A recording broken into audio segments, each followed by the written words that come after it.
이제 사그라다 파밀리아를 보러 이제 넘어가는데 가이드분이 지금 스페인 나라 전체가 정전이 났대요. 그러고 나서 보니까 그때부터 슬슬 보이는 게 신호등도 불이 안 들어와. 차들이 알아서 다니고 있어 지금. 핸드폰도 다 먹통이야. 그때까지만 해도 그렇게 심각성을 못 느꼈어요. 아, 복구 되겠지 금방. 가우디 투어가 싹 끝나고 그리고 지하철을 타려고 갔는데 지하철에 이렇게 펜스를 갑자기 치는 거예요. 그래서 왜 펜스를 치고 있어? 그랬더니 지하철 다 멈췄대요. 그래서 지하철로 이동 못 한대요. 그래? 근데 버스도 이미 사람들이 어마어마하게 많아. 근데 우리는 버스 티켓도 지금 안 사놓은 상태잖아요. 뭐 탭할 수 있는 카드가 아예 없는 상태였고 택시는 더 못 잡아. 그리고 핸드폰이 안 터지니까 뭐 우버 부를 수도 없어.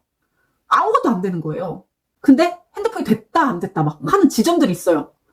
그래가지고 약간 되는 데에서는 또 핸드폰이 터져. 그럼 그때 구글맵을 막 보는 거야. 어디로 가는지 막 외워놔. 그러고 나서 또 걸어. 결국에는 길을 잘못 들어가지고 또 한참을 돌아왔어요.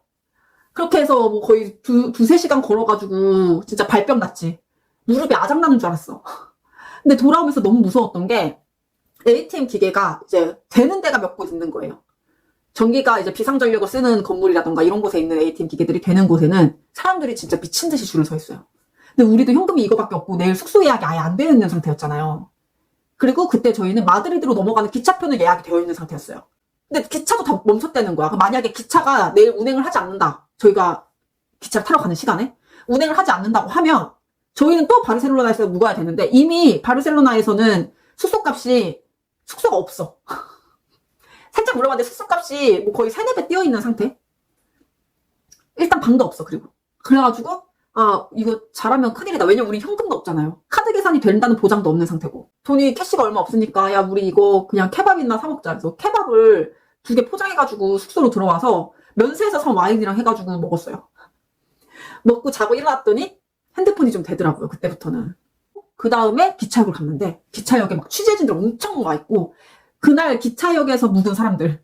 왜냐면 어디로 이동하기로 했는데 어디로 이동하지 못했거나 뭐 아니면은 도착했는데 숙소를 예약을 아예 못했거나 이런 사람들이 기차역에 다 노숙을 한 거죠. 그래서 기차역에 노숙한 사람들이 엄청 많고 이런 상황에서 저희도 너무 걱정이 되는 거예요. 또 이런 상황이 계속 되거나 아니면 아직 복구가 덜 됐으니까 숙소 예약 같은 게 좀 어려울까봐 그 기차를 기다리는 시간 동안 막 그동안 못했던 예약들을 막 급하게 한 거예요. 숙소값이 그때는 막 2배, 3배 이미 막 올라 있는 상태여서 이미 막 숙박비가 그 세비야 중심가는 60만 원, 1박에 60만 원 막 이럴 때라서 뭐 예약 안 하고 간 자의 최후였죠.